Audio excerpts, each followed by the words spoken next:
About 4 years into being an occupational therapist, I didn't feel that my voice was loud enough when I was advocating for my clients or the profession, and so I actually went back to law school and became a lawyer as well. So I'm going to talk to you a little bit tonight about practicing under the IDEA in schools. And this is our law that really governs the IEP and gives us the ability to go in and provide related services in the school districts.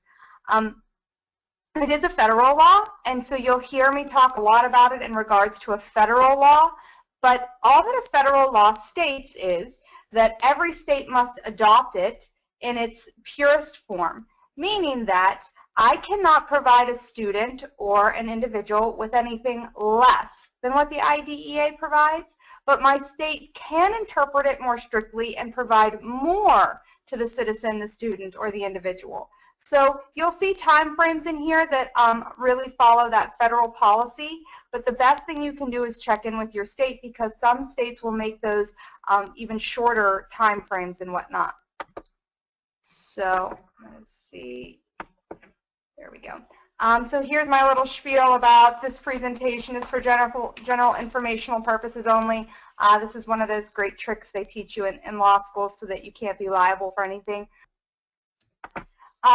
So I'm going to talk to you a little bit first just about the law, and we're going to kind of buzz through some of these slides because I'm sure you're aware of a lot of it, but at the same time they just kind of trigger those ideas of what kind of questions and what kind of things you're seeing that are the most concerning to you or that you have the most questions about. So what's very interesting is that there are a variety of ways that a child can receive special education and other special services within the school district, right? So they can have a learning disability, which is usually tested for by the school district, by the school psychologist, and has some pretty strict parameters to identifying. But they can have a speech and language impairment, they can have an intellectual and developmental disability, emotional disturbance, autism, hearing impairments, visual impairments, deaf blindness, TBI, ortho impairments, and then anything that's not really on that list but is a diagnosis can generally be provided under that other health impairment component. What's interesting and what we're seeing now is sort of a mix with really being able to be aware of these diagnoses for two reasons. One, lately school districts have been, particularly in my state, been receiving a lot of budgetary cuts, right? So they're trying to limit the expenses in certain programs. And so one of the things that we're seeing often is school districts sort of inadvertently or sort of backhandedly saying that the diagnosis from a doctor doesn't entitle you, or just because you've received a diagnosis from an outside entity, it doesn't entitle you to an IEP. They're going to be hard-pressed to prove that if it went any farther into the due process policy.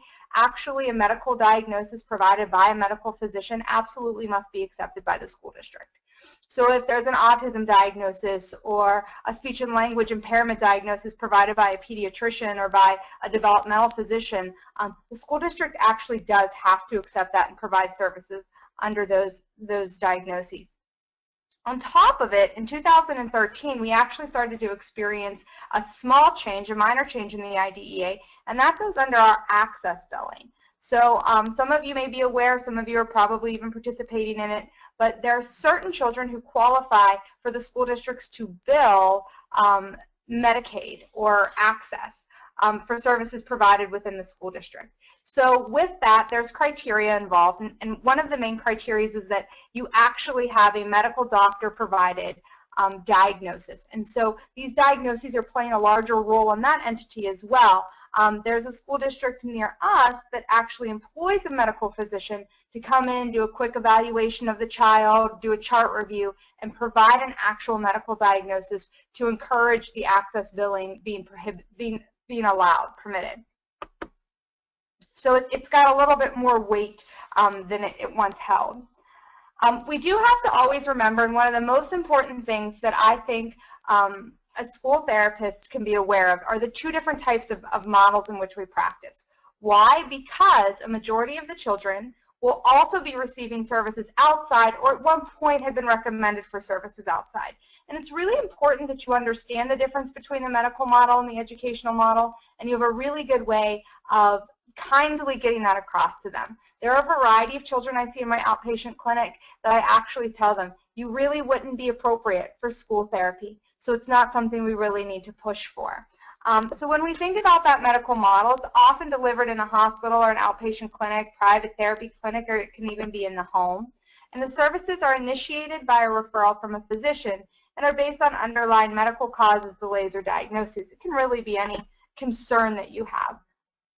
And the goal of medical model is to improve function across all environments, particularly that a child interacts within. So a child can be fully functioning in the school system, or be allotted the ability to have access to a free and appropriate education, but not necessarily be functional at home, or not necessarily be functional in a restaurant. And so those individuals may be receiving outside services, but it doesn't necessarily entitle them or mean that they're automatically going to be approved for services under the education model. And there we see that to receive the services, a student must be eligible for an IEP. That's that individualized education program, and require the service to be able to benefit from his or her special education program. So that's super important, right? If the child is successful in the school system as it is, even if they have an IEP, doesn't necessarily entitle them to our services, right? So we want parents to be well informed of what this law is actually saying. The law says, yes, we will provide it when it's necessary, but there's a variety of guidelines that make us define necessary.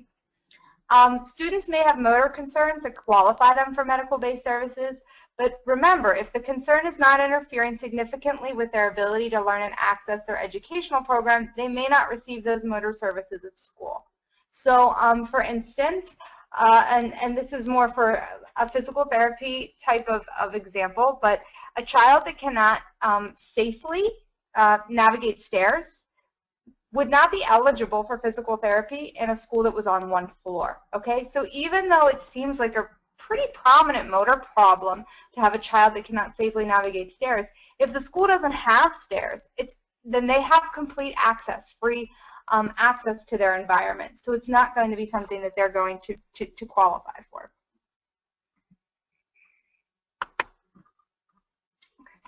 And then if you take a look, this is just a little going over of like same student, different needs, and what does it look like, how does it start, and the educational model versus the clinical model. So in the school setting, when activities are considered a standard part of another discipline's intervention and care, these activities are not routinely provided by therapists. So for instance, handwriting instruction for kindergartners may not necessarily require an occupational therapist to provide intervention. And when clinical and educational models of therapy coincide, schools have an option to seek that reimbursement from Medicaid that I was talking about. So just be aware that you've got the 5-year-old that's got poor handwriting. That doesn't necessarily mean even when they've got some standardized tests that demonstrates really low scores and that type of thing, they really may not be becoming eligible for occupational therapy or some kind of service until they're a little bit older and it becomes more apparent, because in kindergarten that is part of the teacher's responsibility to teach handwriting, to introduce it, to teach it. So that's one of the ways that we've been really working with some of the school districts around us to have that understanding of, you know, there are appropriate referrals and there are referrals that, sure, I could absolutely help with, but if we're really working within the confines of budget, maybe we just need to come in and do some monitoring, some consultation to really help that teacher build up her handwriting program, but kindergartners for handwriting really shouldn't be something that we're seeing very prominently. The education and clinical model talks a little bit too about what's different and who decides the need for service. So when we're working in that clinical model, obviously the therapist has the end-all result to say, yes, I believe that services are necessary, or no, I don't believe that services are necessary. And at that point, the client can seek a second opinion or abide by the recommendation and not have services. In the educational model, the IEP team consensus is what we're really looking at. So yeah, going to rely heavily on our recommendations, but what we need to know is that the IEP team has to have a consensus. So there are times when we may say yes, but the IEP team feels that it doesn't structure into the child's day in a way that would benefit them. And there's times where we say, I don't really see that need, and the IEP team says, you know what, you only got a quick glimpse during an evaluation. Prolonged interaction with this child says, yeah, we think we need to at least trial something for a year. And it talks a little bit about what is the purpose of evaluation, who decides the scope of service delivery, how can services be changed, what is the focus of therapy. It's just a really good little tool to use so that you can really identify those differences between clinical model and educational model. And it's a great step-by-step guide to kind of remind you as you're going into an IEP meeting things that you want to think about.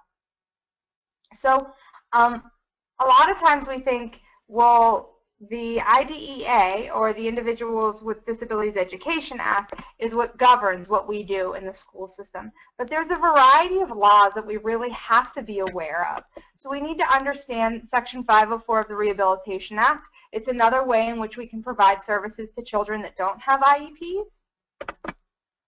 We have the No Child Left Behind Act, the Head Start Act, and then we need to be aware of Medicaid. Like I said, Medicaid is the newest change that we've made to the IDEA that was made in 2013, and we really didn't start to see some of these new standards implemented until early 2014. We have to be aware of it, what it's asking us for, what we're permitted to do, and when we can bill for those services. Because again, when you're seeing budget cuts, if we have another form of funding that can at least supplement some of those budget cuts, then we're at a better position to advocate for our services in the places that they need to go. Also be aware of Title I of the Elementary and Secondary Education Act of 1965. It doesn't really affect the delivery of our therapy services, but it is considered a funding source. So it's one to be aware of. All right, so what's Section 504 of the Rehabilitation Act look like? Well, and that would be something like, for instance, Johnny has a severe peanut allergy. He cannot eat or come in contact with any peanut products. Special accommodations must be made for him in the lunchroom, the classroom, and throughout the entire building. So there might be a comprehensive and detailed directive which will be included in a 504 plan. So this is going to be something that will give him access to that safe and peanut-free educational environment. You see a lot of children with ADHD have a Section 504 plan because academically they're performing quite well and they're not really solidifying or demonstrating the criteria to be covered under an IEP, but they may need occupational therapy for some of those sensory-related needs, or they have really poor handwriting. So you'll see Section 504 come out in some of those diagnoses that don't have a very strong academic component, but they absolutely need some other type of resource in there. Interestingly enough, it was about a year ago before school started, I had to remove myself from an advocacy issue where I had one mother contact me and say, I received a letter that absolutely no peanut products could be provided to your child because they were peanut-free school zone. And her child had mitochondrial disease. He had some pretty severe feeding issues, and he included 0 protein in his life with the exception of peanuts and peanut butter. But because of some of the things going on with his mitochondrial disorder, he absolutely needed to have protein at very specific periods of the day, particularly when he was taking certain medications. So we actually wrote a letter to the superintendent and to the school board that stated that this was actually becoming, it was actually discriminating against others whose disabilities required them to have protein, and sometimes protein in the form of peanut products. So they could not become a peanut-free school because there were children that, because of their disabling conditions, needed access to peanuts. So we kind of created this plan of what would happen and what does it look like for the kids that have an identified peanut allergy, what does it look like for the kids that absolutely need to have peanuts, and peanut products involved in their day. And so I'd advocated for that. About 8 months later, a parent approached me and said, can you help me? My school has a very loose peanut allergy criteria, and my child has a very severe peanut allergy. And then I discovered that the school that she wanted me to help her advocate at was the same school that 8 months prior I had written a letter that said, hey, wait a minute, we can't have these really strict peanut allergy rules. So I had to excuse myself from helping her with that.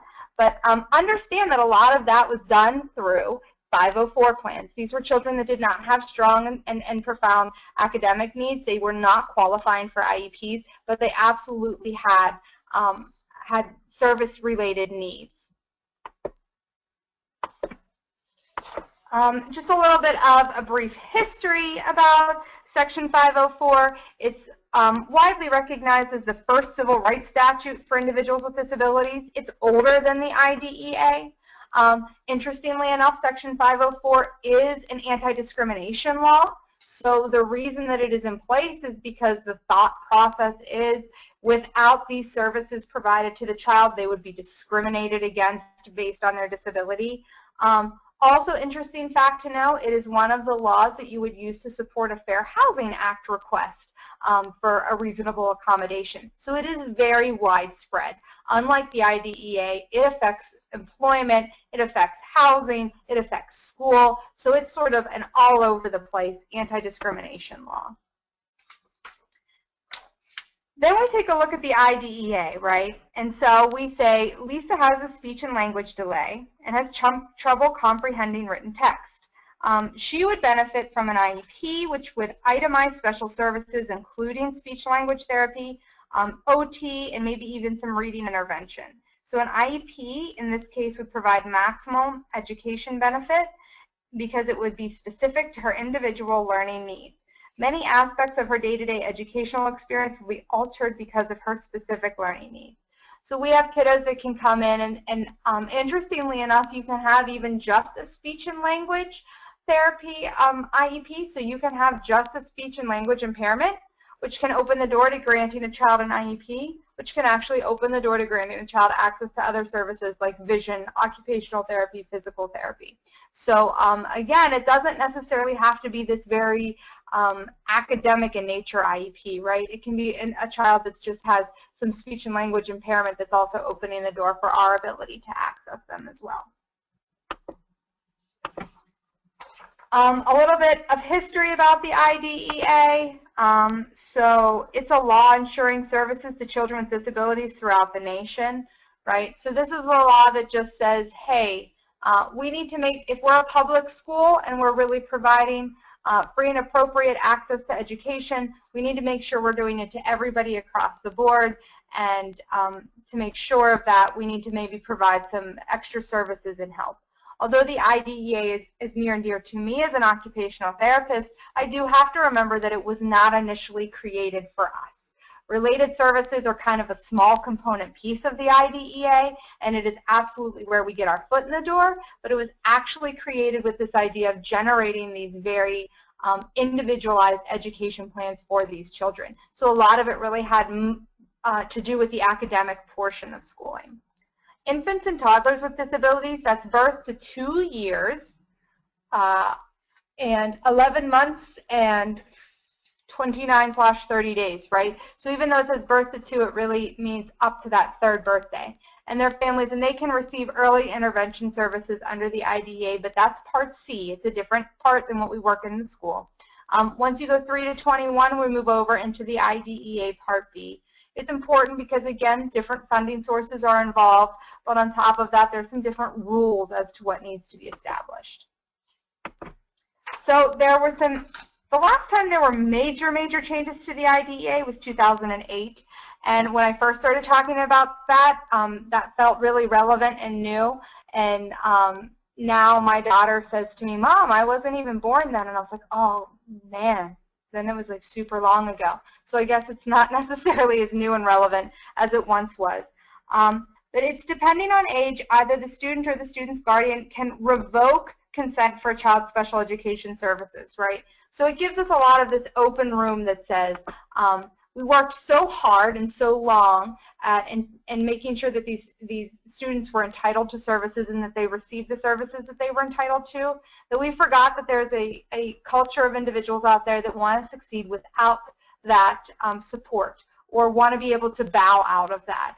I remember for the longest time, I used to tell a lot of the families that I worked with, hey, you know what? If they're willing to give you an IEP, get your foot in the door and get that done. And I used to have a lot of parents say to me, but then it'll never go away. And what happens if I don't need that service and that support anymore? Well, in 2008, we sort of recognized that, not for the reason that this voice became loud, that these families suddenly said, hey, we need an easy way to get out of here, although that would have been great. What actually happened is there was a variety of case law that came up where families were suing schools because services were not provided, when in reality they had revoked those services prior, just decided that with the failure after the revocation of those, that they wanted to come back and blame the school districts for them. The courts saw this and they saw it arising nationwide, and so what happened is federal legislation said we need to put something in writing that says, hey, there's a process for how to revoke. This way we can really banish out some of these suits that don't really need to take place. There are differences, right? So Section 504 is a civil rights law, okay, and its purpose is to protect people from discrimination because of disabilities. Although they look very reflexive, and although you can do most of what you can do in the school district under both laws, do not be misinformed that Section 504 provides anywhere near the protection that the IDEA does, right? So it provides access and removes obstacles. That is the purpose of 504. If there comes a point where you really can't prove that you're increasing access or removing specific obstacles for the student, 504 really loses weight. And when it was originally designed, it didn't think about those individuals with sensory processing needs, with autism, with speech-related needs, right? It was really thinking about the individual with a physical disability. So initially, it really was for the purpose of adding ramps, adding elevators, and giving children with physical disabilities opportunities to access all the places that children without disabilities were able to access. And it does not create a right to a free and appropriate education from which the child receives an educational benefit. So you really can't put that piece in there that says, oh, but they're not accessing that free and appropriate education. 504 of the Rehab Act really doesn't play any role into that. And it does not require schools to invite parents to the meeting where the 504 plan is developed, right? So it's not as legally heavy it's not as heavily weighted as an IEP, and parents don't have to participate, okay? So be aware of that with your kiddos, because when you need to say no or make changes and you feel pushback, understand that in Section 504 plans, you're going to have a little bit more support to get that done. 504 plans are going to rely a little more heavily on your input and not a team input, right? Where the IDEA doesn't really give us that. And that's because the purpose is to ensure that all children with disabilities have available to them free, appropriate public education. You'll hear that a lot, FAPE, that's that free, appropriate public education, that emphasizes special education and related services designated to meet their unique needs and prepare them for further education, employment, and independent living. Wow, so this language changed a little bit too, and what I love about this language is this is where OTs got to be able to provide ADLs, and speech and OT got to be able to provide feeding in the school district, right? Because first they were like, hey, you know what, if you can't button your coat and you can't tie your shoes, like you're still going to be able to access your educational environment. Like, we don't really need to focus on that, right? If you can't eat your food, you know, it was just easier to have aides, lunch aides in the system that were able to do that for you. And you didn't have a limited access. But right now we upped the ante, because we're saying that we need to actually prepare them for further education, employment, and independent living. So it really paved the way for us to be able to really increase the type of service that we provide in the educational setting. And the IDEA ensures that the rights of children with disabilities and parents of such children are protected. So a digression, I just want you to be aware of these terms. They are super easy to Google, and they're super well defined, right? So know them. Here's the biggest thing that I want to tell you. When we talk about the law, as therapists, we talk about in creating the best treatment plan that will be most effective for the child, right? And as therapists, we look at interventions that are going to be best practice, right? That's what we look for.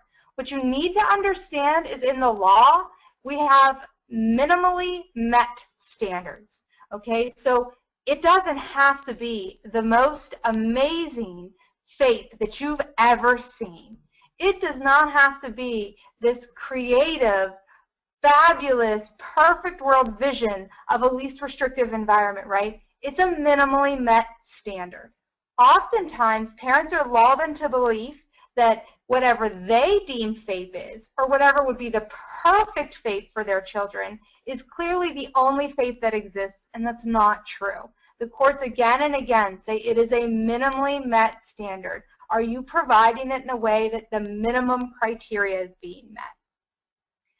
Understand that therapy services are the related services, which are different than the accommodations, which are suggestions that we often give, your sensory breaks, certain techniques in how you're eating foods, certain pencil grasps and things like that, all going to be accommodations, right?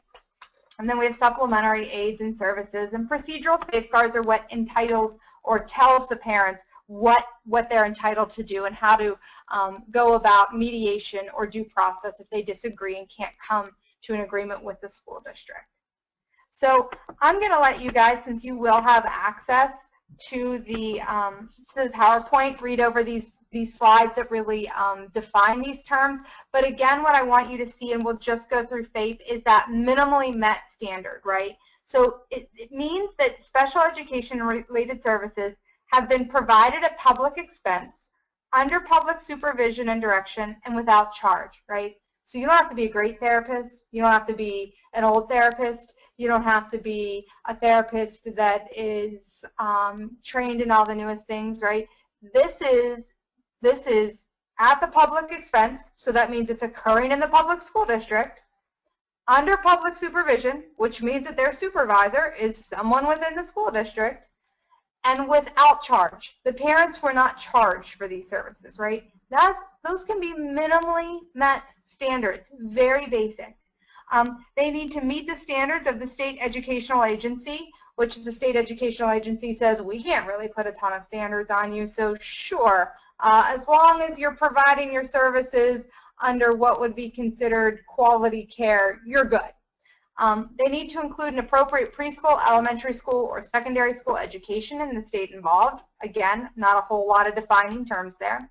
And they're provided in conformity with the individualized education program. So they're done under the IEP. So if it says that they get OT 30 minutes a week, 30 minutes 30 times a year direct service, then they better get OT 30 times a year for 30 minutes direct service. And so you can look over, least restrictive environment is the one that usually helps us to gauge kids if they need to go to a different school, a more specialized school, an approved private school, that type of thing.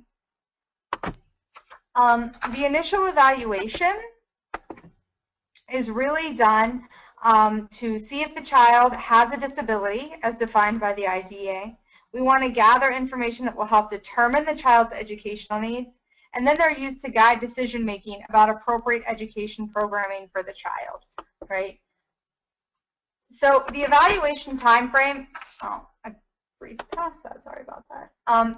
The evaluation time frame under the IDEA is 60 days after receiving parental consent for the evaluation, right? So we have this form called the PTE, permission to evaluate.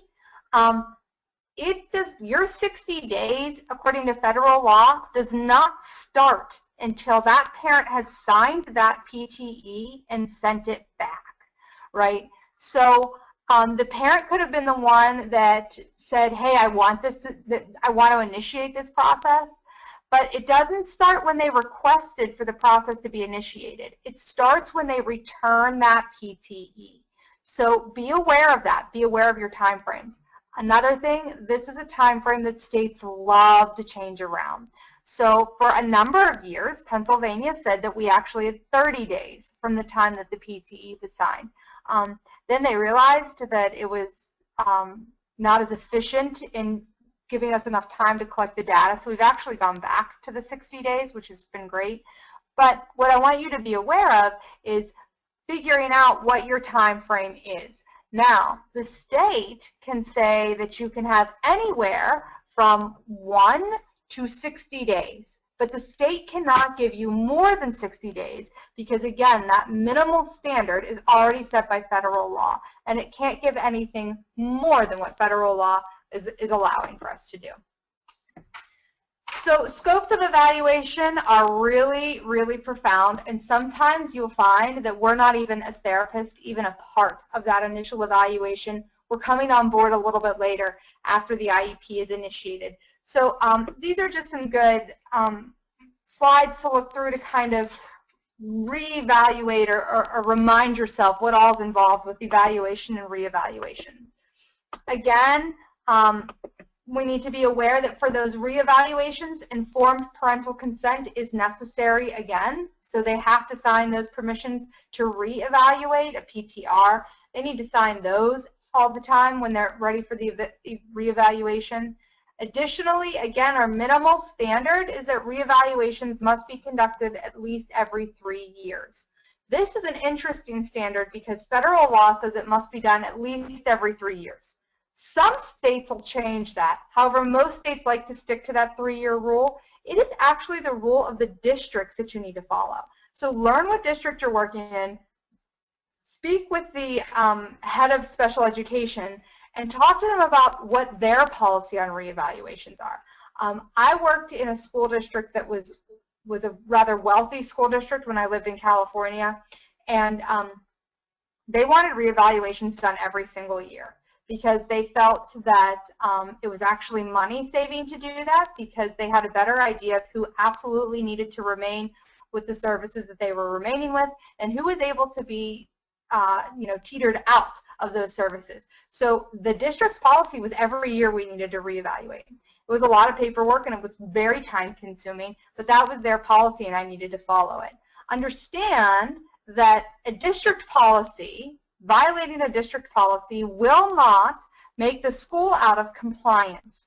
So if the district doesn't get a reevaluation in any year, there's no repercussion for that. The parent doesn't have any way to get recompense for that.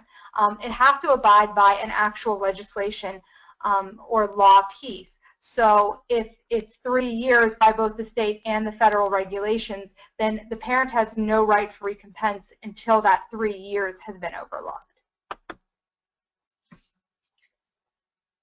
So we talk about when no additional information is needed.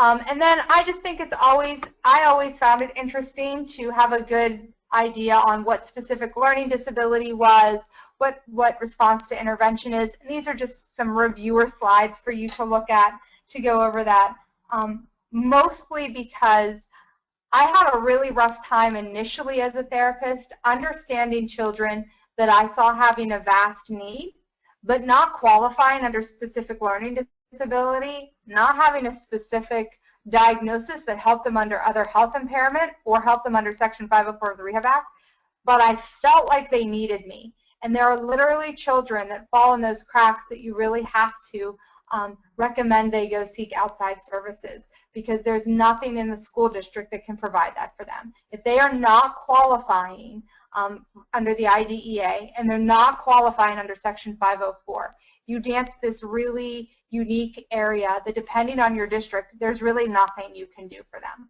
So it's a good idea to understand the process and understand how children are being approved or qualified for these things. And so those are just some good review slides. There's a lot about RTI, which I think is an excellent method. However, it's also super complex.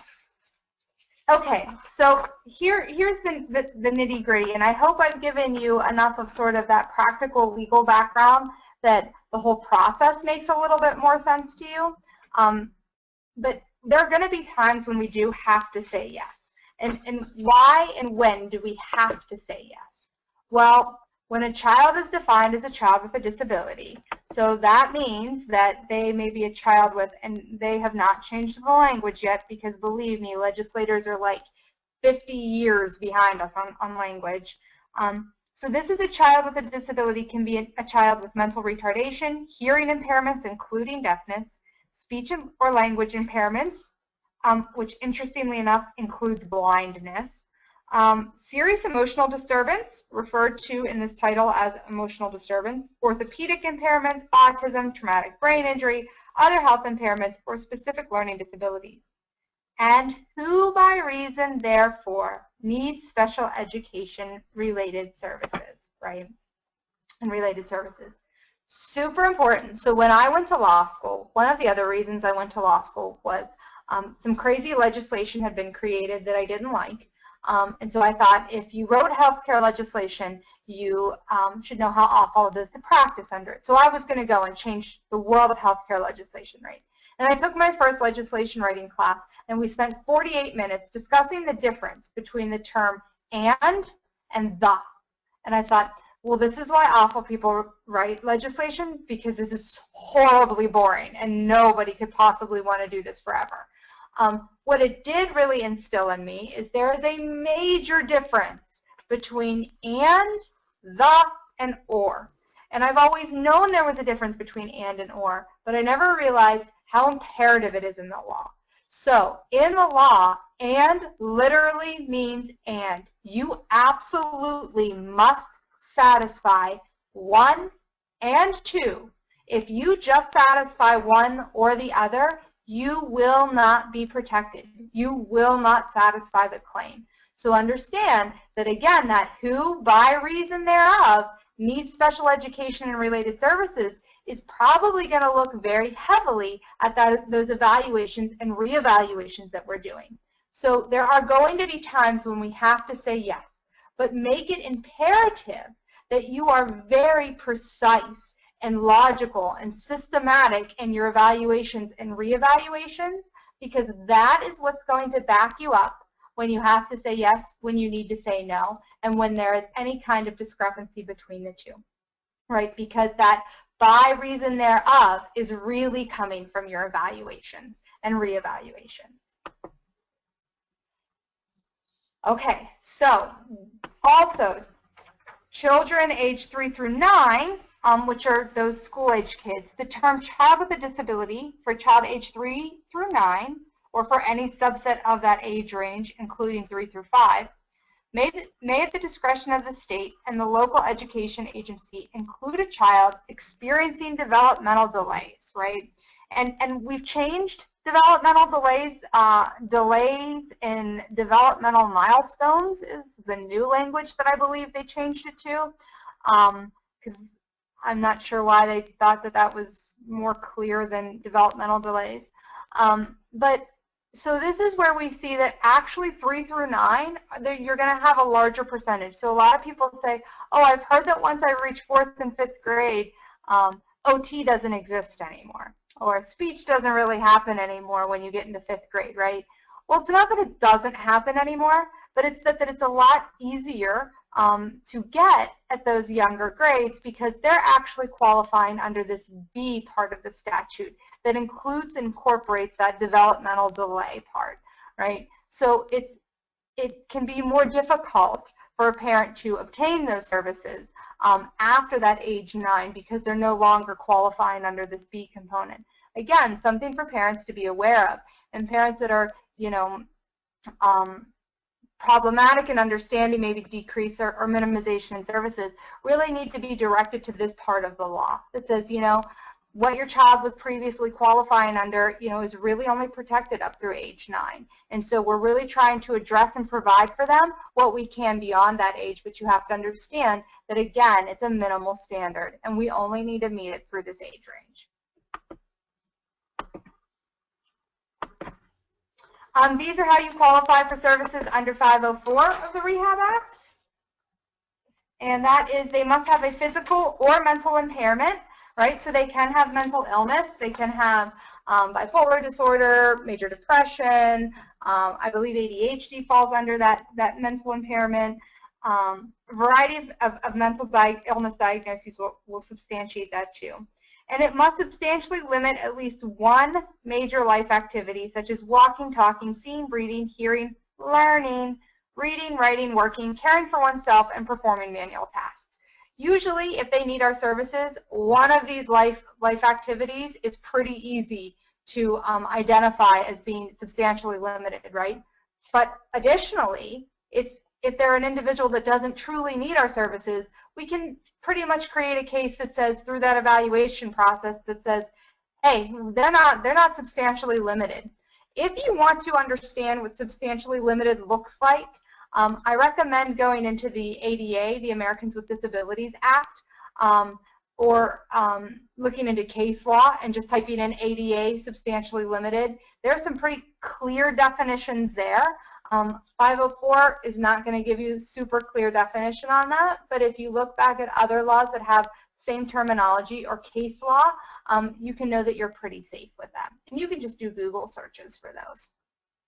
And Section 504 requires that an evaluation be completed by many different sources. So you'll absolutely be a part of that. So unlike the IDEA, it does not ensure that a student with disability will receive an IEP. Well, they won't receive an IEP, but they won't even receive an individualized education program. And it doesn't have the same procedural safeguards. So again, this one is just not as weighty, right? So the family can challenge it if there's a disagreement, but it's generally pretty weighted on the school's opinion and value that they've placed through their evaluation process. The thing about judges is that they'll tell you again and again, and mediators are the same, that they're here to interpret the law and to see if the facts are meeting the law or that there's a non-compliance with the law. But they're not here to do anybody's job, right? So many times I've heard a judge say to me, I'm not an OT. I'm not a teacher. Particularly when I do appeals for insurance type things that go up to administrative law judges. They say, I'm not an OT and I'm not here to tell you that this child needs OT. What I'm here to do is look at the facts and see if anybody's in non-compliance, right? So what the Section 504 says is, I just need to see your reasoning why you don't think that child is deserving of services, or not deserving, but doesn't qualify for services, right? I can't perform the evaluations and say if he needs them or not. All I can do is interpret the information that you gave me and see if those facts align properly, which again is going to lead me to your most important piece are those evaluations and reevaluations. Make them clear, make them concise, spend a little extra time on them because that's what's really going to help you when you need to say no or when you need to make changes. So speaking of that, how do we effectively say no? Right? So what must we do to say no? Well, if the group decides that a child is not eligible for special education services, the school system must tell the parent or guardian in writing and explain why the child has been found not eligible. Again, this is where your evaluation is going to be really important. Focus on those strengths. Talk about the functional abilities that you saw, the ways that the child was succeeding and progressing without your support, right? Because we're going to have to inform these parents, and we're going to have to inform them in writing that their child is not eligible. Under the IDEA, a parent must also be given information about what he or she can do if they disagree with this decision. And that's when we start talking about mediation, due process, and some of those more frightening areas of IEP. What I want you to understand again is your documentation will ensure that you are not going to have much trouble in this process, right? They fine-tooth comb your documentation, and if it is clear and precise and logical and systematic and standardized, they're not going to have a whole lot that they can negotiate around on yours. First, we always want to tell the parents why saying no is a good thing, right? We talk about identify strengths, emphasize why the child does not qualify and why this is a really good thing, okay? Be sure to use specific examples of the child's success across a span of time, different school environments, and within a variety of reporters. So what I like to do is get a little bit of information from maybe math teacher, a little bit of information from art teacher, maybe a little information from music teacher. Well, he's doing really well. Well, he's cleaning up after task. Well, he's always in his seat. Well, he's always raising his hand. He might not always have the right answer, but he's raising his hand. He knows where we are in the material, right? Use specific examples. When I was present at his math class on October 15th, he demonstrated an excellent ability to attend a session or class, that he was on task the entire time, that I observed him answer 3 questions, 2 of them providing the right answers, and worked with the partner on the completion of homework, right? Specific examples. This is going to be a little bit more time consuming, but it's going to help you in the long run, particularly if you're doing that screening process and thinking this is a child that doesn't qualify. Then spend that little extra time in the screening and evaluation process collecting that information and that data that supports that, so that when you go in to say no, it's going to be really easy. You can tell them, I've watched your child for the past 4 weeks. I've seen them in a variety of environments. I've talked to a few of their teachers, and this is a specific way that I have seen him be very successful in each of these opportunities. You want to provide other success stories of similar children, obviously maintaining confidentiality. So, you know, I had another child that was just like this, and he's in 5th grade now, and he's doing wonderfully, and he didn't have any, and his academics didn't suffer from being pulled out, and we were able to monitor him and give him the supports that he needed in a least restrictive way, and he is just blossoming because of it. You also want to be sure to provide information for local support groups, right? My child has ADHD, and this is overwhelming, and homework takes us 7 hours a night, and I'm frustrated, and his handwriting is horrible, and I want you in there, right? I get their frustration, but if they are truly not in the school system doing anything that demonstrates the need for you, what you need to do is help them find those local support groups. I understand where you're coming from, but the success in school is so significant, there's nothing I can do to improve his performance here. But you know what? I get it that performance at home is really hard, and here are some local support groups in the area. Maybe some of those parents can help you determine what they've done to help homework time be more successful, bedtime be more successful, transitions be more successful. There's a national group called Parent to Parent. I would recommend strongly that all of you find your local chapter of Parent to Parent. All you have to do is give that, that initial sheet to the parent. They fill out a release. They fill out some information about themselves. They send it in to Parent, and they are paired off with another parent who has a child with similar needs that has gone through the process and can give them helpful hints of what to do the same. So I understand that in various areas, local support groups are hard to come by. I'm in a more rural area of Pennsylvania, and so even the support groups that we have are often low attended, especially when it's a big time for farming, because that's what they're doing. So I understand that that can be difficult, but understand your national resources that are always available. And Parent to Parent is a great resource. They can do it via email, via phone. It doesn't have to be close. If they find someone close, that's great. But they are an excellent, excellent resource, and they provide services in a variety of languages too. Right? So I don't know if I've said this enough to you, but you want to document, document, document, document, right? So you want to provide test scores, standardized test scores that support the decision to deny services, right? Well, they're testing in that average range. I can't improve average, right? I mean, that's where it is. You want to provide a variety of observation data. What was the child's test score with support versus what was the child's test score without support, right? So I utilize a slant board for one math test and I don't utilize it for the next math test. We implement a sensory strategy prior to the test, in the middle of the test, and after the test, and then we do the same thing all over again, right? So document, document, document. Talk about what happens when you see them with support, what happens when you see them without support. Oftentimes when I can do something as simple as providing a quick sensory strategy or recommendation, as well as maybe a slant board or some different colored paper, I find that the parents and I can work really well together. Hey, I don't need to come and pull your kiddo out, but look how much better he does when he has that neon pink paper for his math test, and it's put on a slant board, right? So they're getting some of the accommodations that they need. They're very low tech, so the school's happy about that, and then you're not going and providing services for a child that really doesn't need them. For older children, provide personal input as to his or her desire for the service. I say one of my biggest pet peeves in being in the school is going to pick up my 7th grade student who hates me, because it is so embarrassing that they have to go practice cursive handwriting with me in a different location when all they really want to do is write a note in print to their best friend about the boy that they like, right? So let those older children provide that personal input. Hey, Mom, I don't want to be a part of this. This makes me look different.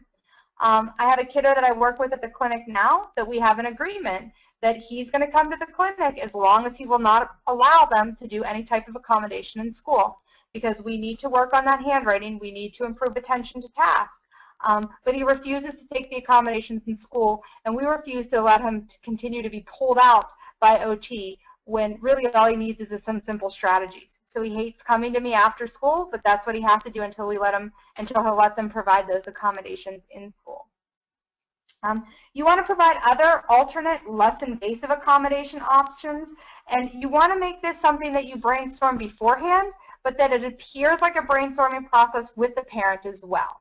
A lot of times I'm like, hey, this neon pink paper is great for that, and they're like, there is no way my kid's using that. Oh, let's talk about some colors that you think would be effective for that child. Or, I love slant boards. I actually think every child should have one. But they take a look at my slant board and they're like, no way. So we turn around a binder and we said, well, what if it looked like he just looked like he was writing on his binder? Oh, he would totally be into that. So you want to provide those less invasive accommodation options, but you want it to be a brainstorm with the parents that you're prepared for, a prepared brainstorming. And provide research that supports your decisions. So look at studies on the social implications of paraprofessionals and things like that. Sometimes you're going to have to settle for maybe now that will turn into a no, right? So you want to place the responsibility on the parent or guardian. So you're going to give them homework to document the needs and the timing and the location and the situation. You want them to talk about what is the behavior of the child with and without intervention. So you can agree on a time frame of testing performance with accommodations versus testing performance without interventions. And always place the interventions as a second option. If he's coming home the first 9 weeks with all A's on his math tests, and we haven't even provided interventions yet, we may not even have to. Maybe we've alleviated that fear that he wasn't going to do well on math, right? So think about ways that you can say, maybe. Let's not agree to this right now. Let's do some further testing, and here's what I want you to do. I want you to tell me what it looks like when he has these interventions. I want you to tell me what it looks like when he doesn't, and then do the same thing with some testing. Additionally, you can always agree to more frequent reevaluation time period to reassess if needs increase in a more timely manner. So one of the things I like to say is, hey, I'm in the school, right? I'm in the school, and let's agree to reevaluate. Sign that, we'll send it home. Let's reevaluate in 6 months. I don't think he needs it right now, but I don't want you to have to wait 3 years or even a year before we decide. I don't want you to start going down that path that seems like, oh no, he's slipping through the cracks and we lost him. He doesn't need it now. Let's set up that permission to reevaluate. Let's send it home in about 5 months, and in about 6 months I'll go in and take a look at him again. Let those parents know that no doesn't mean no forever. It just means no for right now, and that's a great thing. And then we can have some alternatives. It's not a yes, but it's not a no. So place specific time restrictions on services. For the longest time, our IEPs, we really didn't want to get super specific in them because we didn't want to be held to some of these things that might seem impossible to do. But looking at ways that we can really say yes initially and then transition out, which I think make the IEP look even more individualized, is saying things like, okay, let's provide those direct services for 30 minutes per week for 18 weeks. And then we're going to drop down and decrease the consultation for 15 minutes per month. And then we're going to reconvene next year anyways, and we're going to see what that looked like. We're going to see what happened. And so giving them that idea of it's not a yes, but it's not a no, and getting much more creative in our IEP writing, right? We want to be creative. We don't want to have to say we're in there and we're in there for this specific period and get locked into something for a year that might not be appropriate. And independent educational assessments can be obtained to assist in supporting denial of a service, right? If you think that this child truly is not demonstrating any deficits, they can go and they can get a second opinion. If you came to my clinic, chances are we have a very good understanding of educational model versus medical model, and we would say, hey, you know what, this does not look appropriate for services. You want to know if you made the right decision? This is just another one of those slides that you can quick review on your own. But these are case law that talk about certain things. And it's just a great way to introduce you to case law, to reading through cases. If you want to know, did I make the right decision? Here are some of the ways that the court has really supported and upheld decisions that educators and IEP teams have made. What do you do when a lawyer and advocate is present, right? So I've been on both sides of the table, and I have to tell you, as an advocate, one of my favorite things is knowing that I instill fear in you, because then you just want me to go away and not come back. And so because of that, you probably say yes to most of what I say. Also, if I can rattle you, particularly in front of your bosses, I also have more leeway because I'm not rattled. And when I'm not rattled and you are rattled, it looks like you're defensive. And if you're defensive, then maybe you think you did do something wrong, right? I know you didn't. It's a tactic that we learn. It's an awful tactic. But, you know, my husband said I had to get something worth it out of those 3 years of law school. So that's what I learned. I needed to keep calm, and I needed to rattle you, okay? And so when there is a lawyer advocate present, stay calm and keep the discussion friendly. Don't get defensive. Understand that they're coming in there with their whole intention of to support what this parent has told them. They haven't heard your side yet, and they might actually agree with you. So stay calm. Give yourself the ability to logically present your side of it. Continue to speak directly to the parent, but don't be exclusive to the family representative. Don't talk just to the advocate or the lawyer. Make sure you're talking to the parent, but assess, make eye contact with that family representative every now and then. Be sure to include them in the conversation, that type of thing. But they're not the primary person. Know the law. That's why I have all those initial slides in there that we didn't really talk about tonight. Have something where you can go back to and know the law. So I often love the idea that when I quote the law, they don't even know if I've done it correctly or not. So they say, well, okay, we haven't, well, if that's what the law says, we haven't really evaluated it under that aspect yet, or something like that. Understand that I have read the law. And if you can recite back to me your reason and you know the law too, chances are I'm going to back off of that argument a little bit, right? Because I know that you know you're practicing under the confines of what you understand the law to be. So know the law. Ensure that your documentation supports the elements outlined within the law. Again, document, document, document. That's where you want it to be really systematic and very detailed. Remind the team of the differences in the educational model versus the medical model in therapy services. Again, that's where I like to bring out, sometimes I even print out that chart that I had in the beginning about the differences. I just like everybody to be aware of that. And do not be afraid to object to the representative's interpretation of the child's IEP and current law, right? So, I mean, in reality, they're interpreting the law to what's going to be best for what their outcome should be. You want to make sure that It's fine. If that's not how you understand the law to be, they're not a judge. You can go ahead and object to that. Don't be afraid to do that. According to the law, the family is to provide the school district with at least 24 hours notice if they are bringing an attorney. What you need to be aware is this is not the case if they're bringing an advocate. Only an attorney do they need to give, and they only need to give 24 hours notice. However, the school district actually must provide notice of everybody attending the meeting on the invitation. So if they give you 24 hours notice to say that they're bringing an attorney, you can't give them less than 24 hours notice that you will also have an attorney present.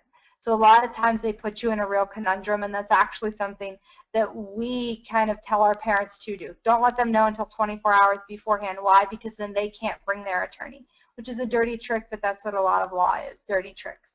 So be aware that an advocate may show up and you may have no knowledge of that, and they did not have to tell you. Bring specific examples of the child's performance that supports your clinical decision, and we talked a lot about that earlier. Don't be afraid to present research that supports your clinical decision. I always say the reason that practitioners and educators fear when I walk in is because I spout out law, but on the flip side, one of the reasons that the lawyers hate when I'm around is because I spit out all this research that they don't know what to do with. So don't be afraid to use research and present it that supports your clinical decision. If you feel that a particular meeting may have the tendency to become legally active, research court cases ahead of time that have similar fact patterns and identify the solutions used to remedy those cases. You don't have to quote those cases, but it may give you an outside-of-the-box way to remedy the situation that you could bring to the table. Have 2 to 3 outside-of-the-box solutions or options, sort of like what I talked about. Okay, let's do 30 minutes direct for 18 weeks, and then let's bump it down to 15 minutes a month consult, and let's reconvene before the end of the school year and see what that looks like, right? Districts and parents would prefer to have more frequent meetings to determine if something's working than to be stuck at this standstill of just not agreeing with one another. And be confident. We're therapists. We know what we're doing, and a lot of people don't know how to do what we do. We have a very specialized skill. So make sure that you're confident and you know what you're doing. There's some resources and references here on these last 2 slides that I've always found very helpful. Rights law, generally Pam and Pete write for the parent that is trying to advocate for their child, but because of that, it makes it really clear for us to understand what some of the concerns of those parents are. So it really helps us to address those needs before we even